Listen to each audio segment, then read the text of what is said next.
Good evening, sir. Shekhar Malik here. I've been part of so I have a couple of questions and I will headline it basis very few words. One headline being role of capital. I'm from the finance industry, so I keep thinking about that. Two role of government policies. So these are two headlines of the questions. First question being that, as you said that there was a emergence of Swaraj magazine and some investors extra came in and now they are putting their own influence and then taking over the whole stuff, which is trying to counter the other side.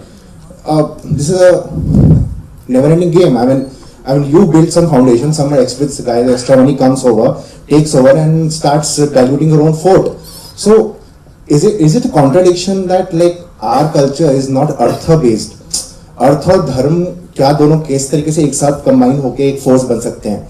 हमारा मतलब culture is not focus कि मुझे पैसा ज़्यादा कमाना है, but इस चीज़ का फायदा उठा के जो ज़्यादा पैसे वाले हैं they are taking over our education institutions. Even if I come up with some company XYZ Private Limited, somebody might buy me over and change the whole aspect of it. I'll answer this. Second question, role of government and policies.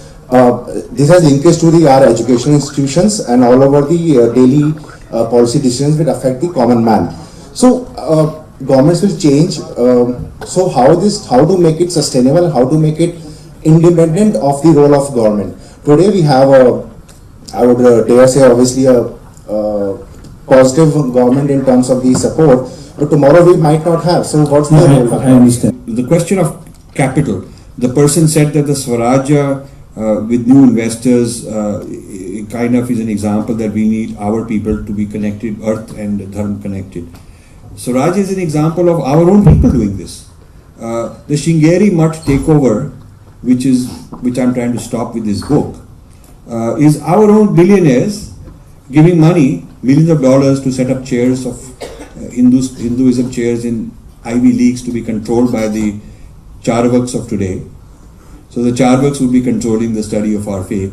It's not outsiders, it's our own people who are doing Arth and Dharma combined, but they are mixed up. They have a selfish motive, some of them. They have they're trying to give this money because in a way that make them famous and popular, maybe for their own business, or they're plain old ignorant. They're just uninformed. They're just showing off. So it is not that we don't have people combining Arth and Dharma. There are plenty of very rich businessmen in Bombay who are dharmic and they're also making tons of money. So they have the Arth and they have the Dharma.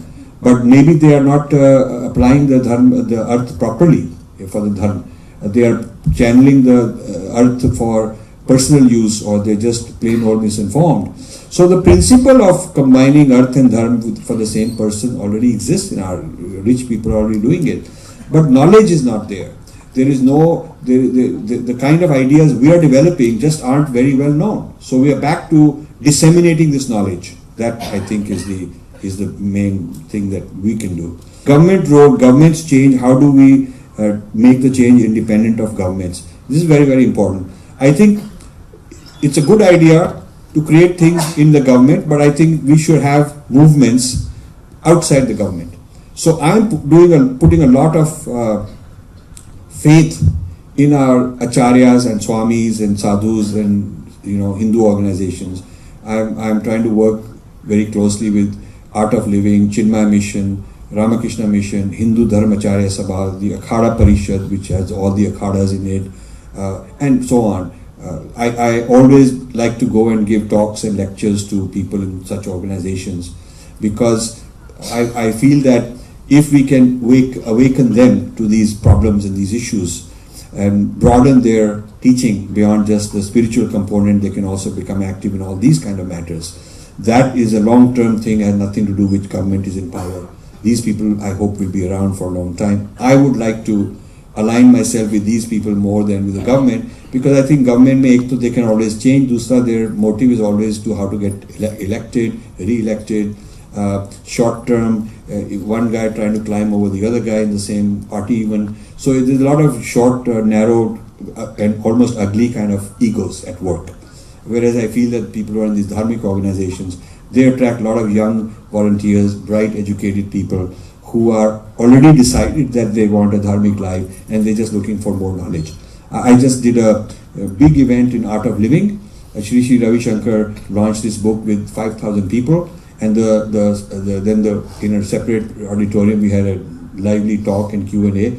I've been there before also. Every time I go to places like that, I really feel at home. I feel that they really like this stuff, and they're not. It's very different when you go to talk to some politicians in Delhi. So I also feel that government will be good for short-term traction if they would be willing to give us that help. But long-term, we need our own dharmic organizations informed and educated about these matters.